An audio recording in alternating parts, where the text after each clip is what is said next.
시청자 여러분, 그리고 나라를 사랑하는 애국 국민 여러분, 장하길 목사입니다. 우리가 지난번에 시청에서 그 포괄적 차별금지법 가지고 120만 가까이가 이제 나와서 이거에 대한 반대를 굉장히 크게 했습니다. 그래서 저는 오늘 이 포괄적 차별금지법의 그 실체, 그리고 그것에 대한 대응에 대해서 한번 말씀을 나누도록 하려고 합니다.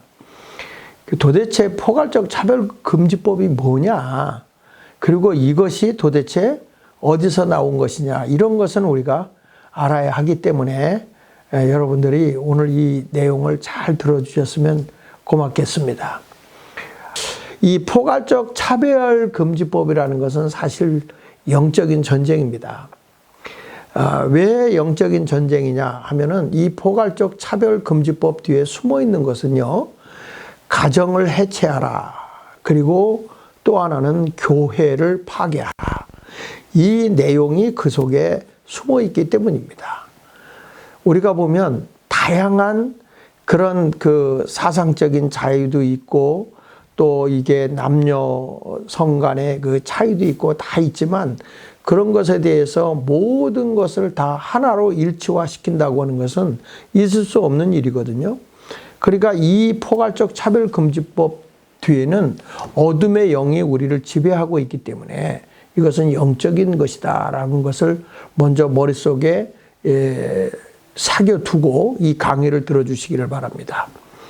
왜냐하면 이 포괄적 차별금지법 이면에는요, 공산주의 사상이 내포되어 있다고 하는 것을 잊지 말아야 됩니다. 특별히 네오막시즘의 사상이 이 속에는 숨어져 있는 것입니다. 우리가 잘 아는 공산주의를 제창했던 칼 마르크스가 그렇게 공산주의를 만들려고 애를 써도 공산주의가 안 되는 겁니다. 그 이유를 그가 알아보니까 어디서 안 되는 거냐? 이 가정 때문에 안 되고, 그 다음에 또 교회 때문에 안 되는 걸 알았어요. 그래서 이분이 마치 그 유언과 같은 글을 남겨놨는데, 그 공산주의자가 그 동성애를 주장하는 이유 중에 하나도 이 마르크스가 깨달은 공산주의가 안 되는 그 원인이 바로 가족이다. 그리고 공산주의는 사유재산을 부정하는데 사적 소유의 단위가 가족이란 말이죠. 우리가 알다시피 가정에서 내가 어떤 좋은 것을 생기면 자녀들에게 주고 싶어 하는 거 아닙니까? 근데 공산주의라고 하는 것은 이게 가족이 아니라 국가가 다 소유하는 거잖아요. 국가가 다 경영하고 국가가 다 소유하는 건데, 아니 좋은 것들은 자식에게 물려주려고 하는 거다 보니까 이 자본주의라는 것이 가정에서부터 일어나는구나. 그래서 그런 가족 파괴 운동을 한 겁니다. 또한 교회의 최소 단위가 가족이잖아요. 하나님의 에덴 동산을 만드셨을 때 이 가정부터 만드셔요. 아담과 하와를 만들고 둘이 합하여 한 몸을 이루라 하면서 가정을 세우잖아요. 그러니까 가족을 파괴하려면 교회를 파괴해야 되고, 교회가 파괴됨으로써 가정을 파괴할 수 있다고 생각한 것이 바로 칼 마르크스가 주장한 거죠. 그래서 칼 마르크스가 그 유언집과 같은 글에 기록해 놓은 내용을 보면 일부 일처는 촌충과 같다, 기생충과 같다, 이런 말을 했어요. 얼마나 무서운 말입니까? 근데 여기에다가 또 이제 칼 마르크스가 혁명적으로 이 공산주의를 만들려고 했는데 그게 잘 안 되는 겁니다. 물론 이 구소련이 공산화가 된 거는, 그것은 우리가 알다시피 그 공산주의 노동자들의 혁명을 통해서 공산주의를 일으켰다고요. 그러니까 프롤레타리아라고 하는 그 어렵게 사는 사람, 힘들게 사는 사람들, 막 이러는 사람들을 통해서 그가 혁명을 일으켜서 공산주의가 된 것이 바로 이 소련이에요. 그 볼세비키 혁명이라고도 얘기를 하죠. 그런데 유럽을 하려고 하니까 안 되는 겁니다. 그래서 유럽이 안 되는 이유를 찾아보니까 유럽은 경제적으로도 안정되고 지식적으로도 안정된 거죠. 그러니까 이렇게 안정된 곳을 이제 노동자들을 통해서 혁명을 일으키려고 보니까 노동자들이 안 따라오는 겁니다. 왜? 다 우리가 배불리 먹고 쉼도 있고 괜찮은데 왜 이런 것인가? 뭐가 우리가 잘못됐다는 것이냐 하고서 안 따랐단 말이에요. 그때에 이탈리아의 그 공산주의를 제창하고 있는 자가 하나 있죠. 그 사람이 바로 안토니오 그람시라는 사람입니다. 공산당의 아버지라고 불려질 정도의 사람입니다. 근데 이 사람이 이제 칼 마르크스가 주장한 그 부르주아, 쉽게 말하면 프롤레타리아라고 하는 노동자들이 부르주아족이라는 기득권 세력, 부유층 세력을 물리쳐버리고 그들 것을 다 뺏어서 우리가 공동으로 나누는 그런 모든 사람이 골고루 나누어 갖는 공산주의를 혁명으로 일으키자고 했지만 유럽에서는 그게 먹히질 않은 거예요. 소련은 그게 됐는데 이 유럽에서는 그게 안 됐을 때 그때 안토니오 그람시가 주장한 것이 뭐냐면 그렇게 되는 게 아니고 이제는 진지전을 구축하고 다 파고 들어가야 된다. 지식인, 문화 할 것 없이 다 파고 들어가서 진을 치고 있다가 장기전으로 서서히 침체에 들어가고 있다가 때가 되면 그때 기동전으로 가야 되는 것이다. 그래서 모든 자본주의 사회를 물러뜨려 버리고 공산주의로 가야 된다. 이렇게 얘기를 하는 거예요.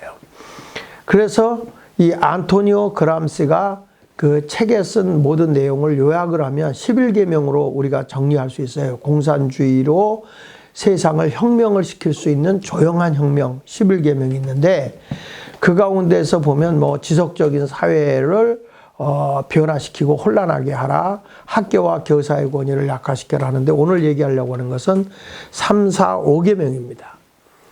그 3, 4, 5계명 가운데 보면 가족을 해체하라. 어린이들에게 성교육 및 동성애 교육을 실시하라. 그 다음에 교회를 해체하라. 그리고 11계명 마지막에 가면 과다한 음주나 마약을 홍보해서 그들을 중독시켜 인류를 파괴시키는 것 같은 그런 사회를 문란하게 하는 것. 이게 공산주의 혁명이에요.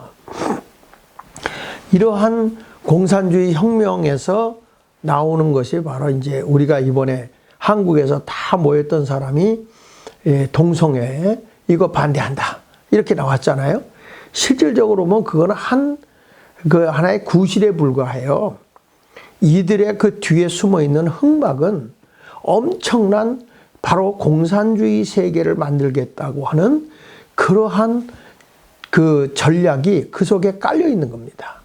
그래서 그 사울 알린스키라고 하는 미국 네오 막시즘 급진주의자죠. 빈민사회 조직가인 이 사람이 급진주의를 과시하지 말고 내부 체제에 침투하라.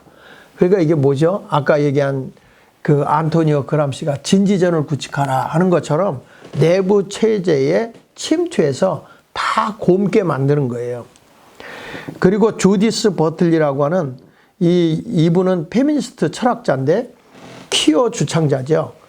그러니까 이 사람은 페미니즘 운동의 젠더 해방 운동과 퀴어 이론을 접목시킨 인물인데 여성이죠.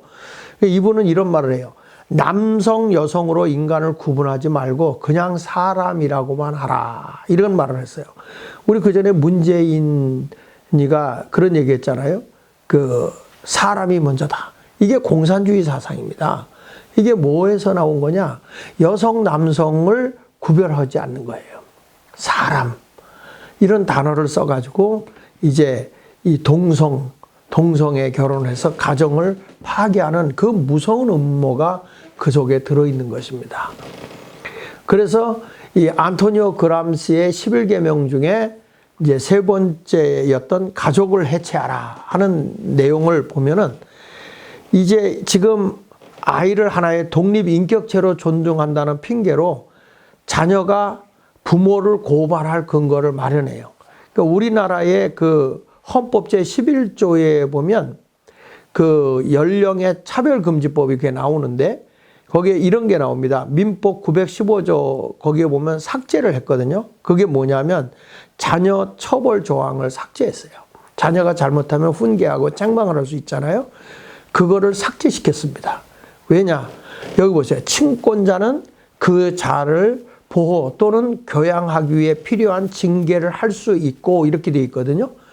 근데 법원의 허가를 얻어 가마 또는 교정기관에 위탁할 수 있다 이런 게 나와 있는데 친권자는 그 자를 보호 또는 교양하기 위해 필요한 징계를 할 수 있고라고 하는 여기를 삭제시켰어요. 이건 뭐냐? 부모가 자녀를 훈계하거나 야단치면 부모를 고발할 수 있는 그런 법령을 만들기 위해서입니다. 그래서 여기 보면 이제 그 양희원 민주당 전 의원이었던 사람들을 이렇게 보면은 부모 세대 어르신들을 폄하하고 홀대하는 모습을 보여주는데 젊은이와 어른 세대를 갈라놓으려는 것이 좌파들의 전략입니다. 예, 그래서 오죽하면 그 당의 혁신위원장이었던 김은경이라는 사람은 남은 수명에 비례해서 투표권을 줘야 한다. 이게 말도 안 되는 일들을 한 거죠. 그리고 이 양희원영 민주당 의원은 지금 투표하는 노인들은 미래에 살아있지도 않을 사람들이다. 그러니까 투표권을 주지 말자는 거예요. 그러면 자기는 살아있냐고 미래에 몇 년이나 살아있냔 말이에요. 이런 식으로 가족을 해체시키려고 이간질을 한 것입니다. 그리고 페미니즘을 이용해 부모와 관계를 단정시키는 거죠. 페미니즘의 진실이 뭡니까? 난 진짜 쓰레기 말종이었다라고 고백한 그 어느 딸이 그 고백한 내용입니다. 왜냐하면 이 페미니즘은 여성 우월주의잖아요. 그 여성 우월주의에 빠져서 이런 얘기를 했어요. 대학 시절 페미니즘 동아리에 자기가 활동을 했는데 거기 보면 아버지에 대해 남성 혐오적 발상과 혐오 발언 서슴지 않고 아버지와 연락을 끊었다. 아버지 장례식에서야 페미니즘은 여성 인권 운동이 아닌 남성 혐오라는 사실을 깨닫고 뒤늦게 후회만 남아 있었다. 이렇게 고백을 하고 있어요. 그러니까 이게 보면 그 자유민주주의의 기초로 인권, 평등, 가족 이런 것들을 실현하는데 1세대의 페미니즘은 바로 그거였어요. 자유민주주의를 기초로 인권이나 평등이나 가족을 이렇게 연합되게 하는 일을 했는데 20세기 급진적 페미니즘은 좌파에서 노동 약자로 인식을 해서 피해자라는 인식으로 변화되게 된 거죠. 그래서 결국에 가는 어떤 결과가 오는지 아십니까? 부모를 폭행하게 돼요. 이 결과가 부모를 폭행하게 돼서 어떤 사람은 고령의 부모를 폭행했는데 면회 안 했다고 40대가 폭행을 한 거예요. 그래서 징역을 7년을 받게 되고 7년을 부모 폭행도 모자라서 끓는 물까지 부은 자녀도 있고요. 화난다고 70대 부모 상습 폭행한 아들도 있습니다. 아버지를 흉기로 위협하고 옷 벗긴 뒤 물 붓고 폭언과 욕설을 퍼붓는 이게 다 무슨 얘기냐면은 이게 페미니즘에 대한 그런 그 잘못된 부모관 이런 것들에 의해서 이제 자녀들이 부모를 폭행하는 이런 일들이 일어나게 된 것입니다. 자, 거기서 이제 한 단계 더 올라가서 4계명이 나오는데 그게 뭐냐면 어린이들에게 성교육 및 동성애 교육을 실시하는 거예요. 어린이들에게. 근데 그 어린이들이 뭘 분별하거나 판단할 수도 없는데 이들이 가족을 해체하고 어려서부터 가족을 갖지 못하도록 가정을 꾸리지 못하고 출산을 못하게 만드는 교육이 바로 이 성교육 및 동성애 교육을 실시한다고요. 요즘에 이제 초등학교 뭐 벌써 4학년, 5학년 되니까 성교육을 시키더라고요. 학교에서. 깜짝 놀랐어요. 그래서 이 사적 소유, 교회의 기본 단위인 가족을 없애기 위해 성경적 결혼을 부정하고 성경적 여성과 남자, 여자와 남자 둘이 합해서 한 몸을 이루라는 이것을 부정하고 동성애, 간통, 일부 다처 이런 성적 해방을 유도하는 게 현재 우리의 교육이에요. 그러니까 포괄적 성교육을 통해 페미니즘, 인권 등 좌편향된 교육을 하고 있는데 이들이 뭐라고 지금 현수막을 걸어놓은지 아십니까? 차별금지법 제정, 이게 나라다. 차별금지법을 제정해야 이게 나라다. 이렇게 얘기했습니다. 여기 이게 그림을, 이게 학교에서 아이들을 가리키는 교재거든요. 교재 안에 있는 그림을 보십시오. 이게 초등학교 아이들의 성교육 교재예요. 그 위에 있는 그림은 아이 출산에 대한 얘기를 지금 하는 거고, 밑에서 보면 이제 성관계는 이렇게 하는 것이다 라고 하는 것을 사진으로 이렇게 보여주고, 어떻게 성기가 삽입되는 거다 그림으로 다 보여져 있어요. 이게 초등학교 교재로서 성기와 성행위를 적나라하게 이렇게 표현해 주고 있는 거고요. 그 다음에 이제 초등학교 교재에서 아이들의 성교육 교재에 보면은 우리는 동성애와 동성혼을 원하는 대로 사랑할 권리를 가지고 있다 이렇게 교육을 시켜요. 그러니까 마음이 끌린다면 여성, 남성 구별 없다. 여자들끼리도 남자들끼리도 할 수 있다. 이렇게 들면서 남자 둘이나 여자 둘이 관계를 서로 가져도 상관없다라고 하는 식으로 이런 식으로 교육을 시키면서 이게 인권이라는 명목으로 이런 운동을 하고 있는 거예요. 그러니까 이런 것이 얼마나 사회 부패를 가져오겠습니까? 그러니까 이번에 우리 기독교인들이 100만이 넘게 모여서 동성애법을 반대한 거는 우리 그때 이런 말은 나오지 않았지만 동성애만 반대하는 줄 알았지만 실질적으로 이 동성애라고 하는 건 좌파들이 가르치는 포괄적 성교육이라고 하는 것입니다만은 그 속에는 바로 이와 같이 그 칼 마르크스라든지 안토니오 그람시의 그런 공산주의 사상이 그 속에 숨어져 있다고 하는 거예요. 그러니까 우리가 보면 정말 끔찍한 일들이 많죠. 그래서 여기 주요 문제점 보면은 그 초기 그 성애와 부추기는 포괄적 성교육은 절대 반대해야 된다고 스위스의 취리 대학의 위르겐 월커스 교수가 얘기를 했거든요. 근데 여기 주요 문제점 보십시다. 아이들, 청소년 동의할 경우 성관계 할 수 있다. 낙태를 여성의 권리다. 성소수자를 정상적 성별의 범주 안에 들어가도록 해야 된다. 그러니까 성해체 사상을 주입하는 거예요. 여성 우월주의 페미니즘 교육을 지향하고 어린아이들의 성에 대한 자유, 쾌락이 강조된 권리 등 성의 정치학을 집중해서 교육을 시키고 있고, 성에 대한 과도한 정보 제공으로 조기 성교육의 이 폐해 양성을 하고 있죠. 12가지 뭐 피임법, 콘돔, 뭐 키스 방법, 그 다음에 뭐 동성애 성행위 하는 방법, 이런 것들을 다 가르치고 있어요. 그러니까 우리 아이들이 이런 것들이 다 노출되어 있다는 겁니다. 그래서 동성 성매매에 늪에 빠진 청소년들이라서 요즘에 길거리에 가다 보면 바텀 알바라는 게 있어요. 바텀. 그러니까 청소년들의 그 한문 알바입니다, 이게. 그러니까 이런 것들이 지금 적나라하게 이렇게 공개되어 있어요. 이게 현수막으로 SM 섭구함, 이렇게 바텀 섭구함, 뭐 이렇게 해가지고, 이런 모습이 나와요. 그래서 SM이라는 건 사도 마조히즘이라는 말인데, 그 말은 성적 대상에게 고통을 가하거나 받음으로써 성적 쾌감을 얻는 이상 성행위를 얘기하는 거고, 돔섭이라고 하는 것은 그 지배적 역할 또는 노예 역할, 이런 모습으로 하는 것을 얘기하고 있습니다. 바텀이라는 것은 동성애 성관계에서 여성의 역할을 해줄 사람, 뭐 이런 식으로 아주 적나라하게 다 얘기하고 있고요.